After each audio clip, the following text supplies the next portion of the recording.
Working the night shift at the county morgue does something to your soul. Not in a dramatic way. No ghosts, no screaming. It's the quiet. The chemical smell of formaldehyde that clings to your clothes even after 3 washes.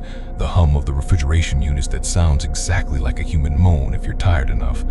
My name is Ethan Cole. I've been the overnight attendant for 4 years. My job is simple. Log the bodies that come in from the ER, clean the stainless steel tables, and make sure the temperature in the walk-in freezer stays at a crisp 36 degrees. I don't talk to the dead. They don't talk back. That's the deal. But last Tuesday, that deal broke.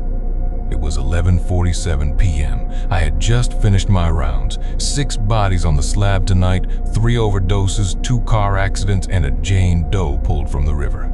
I sat down at my desk in the corner of the autopsy bay. The desk is a mess. Sticky coffee rings, a half-eaten granola bar, and a yellow sticky notepad I use for inventory. Except there was a sticky note already on my keyboard. I didn't put it there. I always tear my notes from the top left corner. This one was torn from the bottom right. The handwriting was neat, cursive, almost elegant.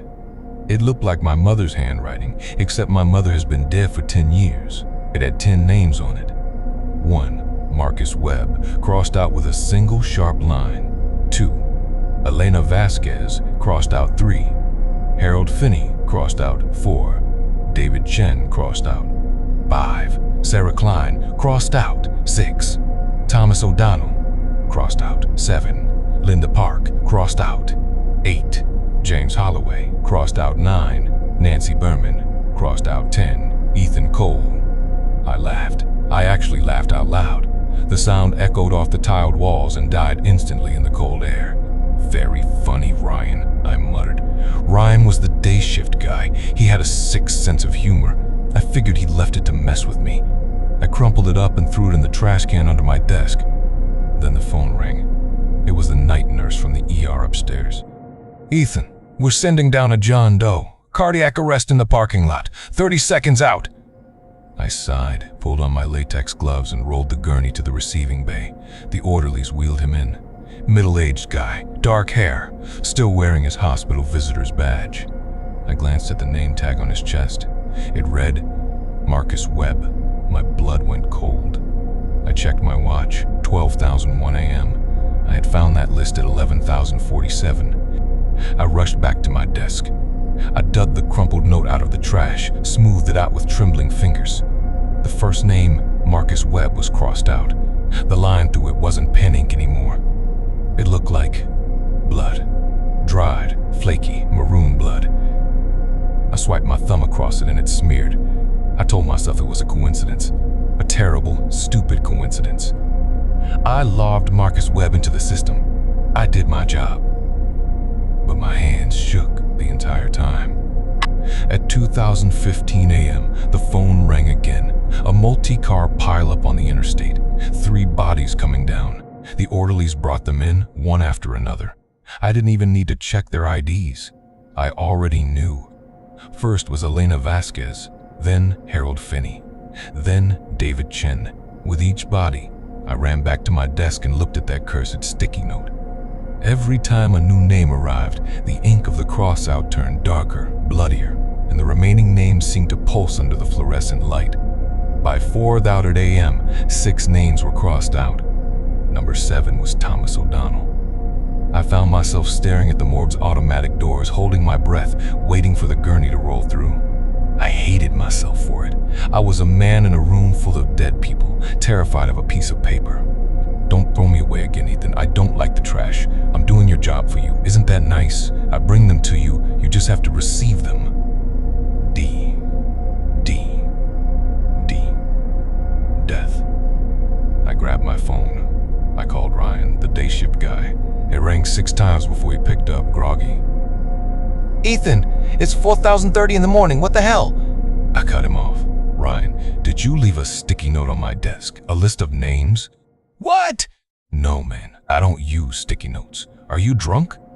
I hung up. He was telling the truth. I knew it. I looked at the 9th name, Nancy Berman. I knew who she was. She was the elderly woman in room 31, the one who was supposed to be discharged tomorrow morning. She had pneumonia, but she was recovering. She wasn't supposed to die. I did something stupid. I left the morgue. I ran up the stairs to the 3rd floor. I didn't wait for the elevator. I burst into room 31-4. Nancy Berman was sitting up in bed watching late-night TV, eating a cup of Jell-O. She looked at me with wide, terrified eyes. Young man, what are you doing? I grabbed her shoulders. You have to get out of this bed. Now, you're in danger. She screamed. The nurses came running. They sedated me and dragged me back to the morgue. I fought them, screaming, "You don't understand! She's on the list!" They strapped me to a chair in the break room until I calmed down. When they let me go at 5:45 a.m., I walked back to my desk. The sticky note was there. Number 9. Nancy Berman was still uncrossed. I sighed in relief. I saved her. I beat death. Then the overnight nurse, a kind woman named Carol, walked into the morgue holding a chart. She was crying. "Ethan, Mrs. Berman in 314, she had a massive pulmonary embolism 5 minutes ago. They couldn't save her." She coded 3 times. I looked at the note. Number 9 was crossed out. The ink was so dark it looked black, and a single drop of something wet and metallic smelling dripped from the corner of the paper onto my desk. It was the first time I realized death doesn't get angry when you interfere. Death gets bored. And when death gets bored, he makes it messy. I spent the next day trying to find a pattern. I didn't sleep. I couldn't. My name was still on that list, number 10. But I hadn't died yet, which meant I had time. I checked the hospital records. Every person on that list died of natural, unrelated causes. Accidents, sudden heart failures, aneurysms. There was no assassin. There was no virus. They just stopped being alive. Exactly when the list said they would. But I realized that the list didn't kill them. It collected them, like a delivery receipt. They had already died. Death just told me about it before it happened. There was one person I hadn't checked on yet. Number 3, Harold Finney. I pulled his file. He lived alone, no family. But I noticed something weird in the notes. Deceased was found smiling. Rigor mortis set in 4 hours earlier than average. Eyewitness reports neighbor heard deceased laughing just before sudden cardiac arrest. Laughing. He was laughing before he died. I pulled Sarah Klein's file. Number 5. The paramedic note said, victim appeared at peace, reportedly kept repeating, "I'm ready," before losing consciousness. James Holloway. Number 8. His wife told the police. He looked at the corner of the room and nodded, like he recognized someone there. Then he just left. They all saw death before they died. And they weren't scared. They were welcoming him. Why? Why would anyone welcome the end? I went back down to the morgue that night. It was empty, but I knew it wouldn't stay that way. I looked at my name on the list. I stared at it for an hour. I tried to tear the note. I couldn't. The paper was stronger than steel. I tried to burn it with my lighter. The flame turned blue and refused to touch the paper. I tried to wash it down the sink. The water evaporated before it hit the paper. The note was unbreakable. It was a contract, and then I noticed something I hadn't seen before. At the very bottom of the page, printed in tiny microscopic letters, was a sentence. The list cannot be destroyed, but it can be signed. Signed? What did that mean? My phone buzzed. It was Ryan again. He was crying. "Ethan, I'm sorry for snapping at you yesterday. I get it now. I found a note on my desk tonight, man. It has my name on it. Number 1, help me." The line went dead. I ran to his office. Ryan was slumped over his desk. His name wasn't scratched out yet. He was still breathing barely. I slapped his face, trying to wake him up. His eyes fluttered open, but they were glassy, distant. He looked at me, and he smiled. A peaceful, serene, utterly terrifying smile. "She's beautiful, Ethan," he whispered. "She's right behind you. Just let go. It's so warm." He stopped breathing. I watched the cross out appear on his name in real time, slicing through the letters like a scalpel. I spun around. There was no one there. But in the reflection of the glass cabinet, I saw a faint distortion. A shape, tall, thin, wearing a coat that seemed to drink the light around it. It wasn't a skeleton. It wasn't a monster. It looked like a tired office worker, a bureaucrat. It held a clipboard and a pen. I didn't run. I couldn't. My legs were locked. The thing in the reflection, death didn't move its lips, but its voice slid into my head like ice water.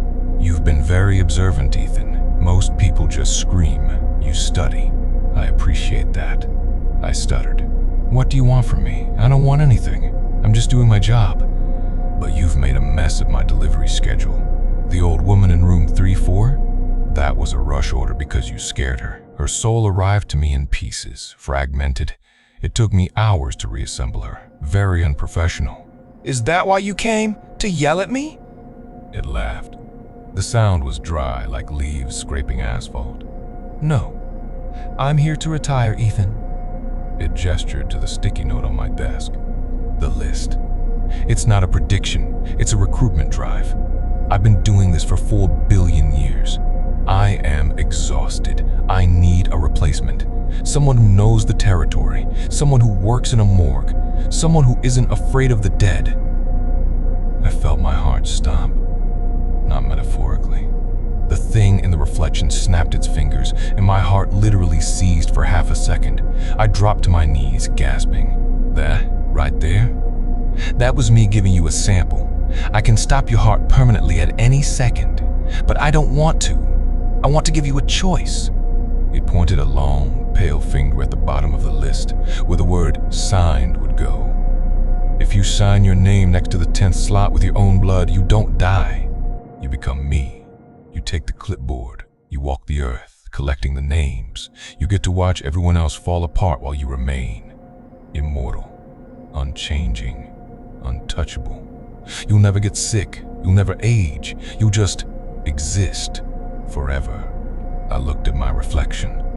I was crying. And if I refuse, it shrugged, a movement that bent reality around it. Then I take you to the other side. But I don't think you want that, Ethan, because I've seen your file. You still blame yourself for your mother's death. You think you could have saved her. You think if you die now, you'll see her again, and she'll be disappointed in you. It knew. It knew everything. I won't sign. I won't become you. Death tilted its head. The reflection flickered. Fine. Then you die. But I'm not going to kill you nicely. I'm going to kill you the way you always feared the most. Alone. In the dark.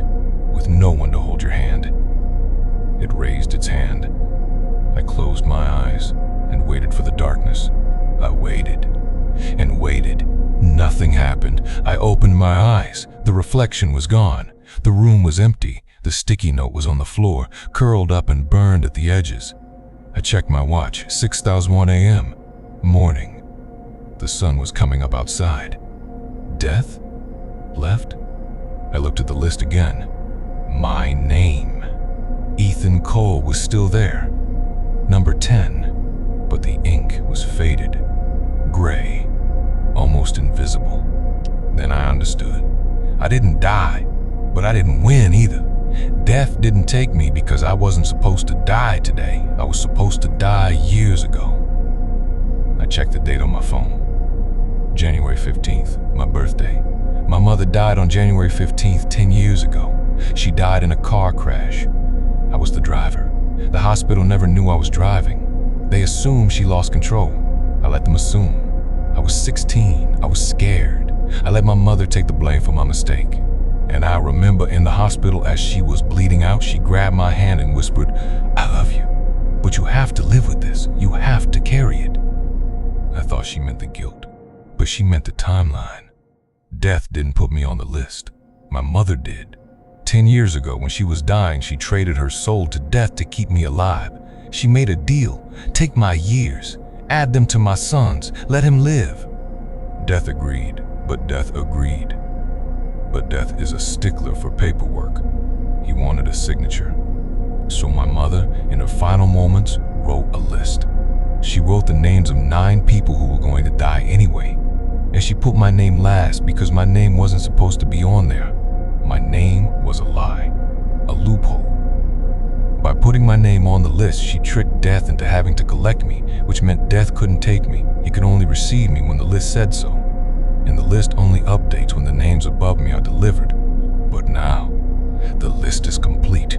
My name is the only one left, and since my mother's loophole was discovered, Death is going to come back. Not today, not tomorrow, but on the anniversary of her death, every year he will knock. And he's not going to offer me a job anymore. He's going to take me to the other side to my mother and make me watch her face as she realizes I wasted the second chance she gave me. I haven't left the morgue since that day. I'm still here. It's been 3 months. Every day at 11:47 p.m. the sticky note appears again. But now it has one name on it. Just one. And the ink gets darker every single night. I don't know how much time I have left. Maybe a year. Maybe 10. But the scariest part isn't dying. It's that I'm not afraid anymore. Because last night, I saw her. My mother. In the reflection. She was crying, and she mouthed 3 words. Run, Ethan, run. I'm not sure if that's a warning or an invitation. I guess I'll find out tonight.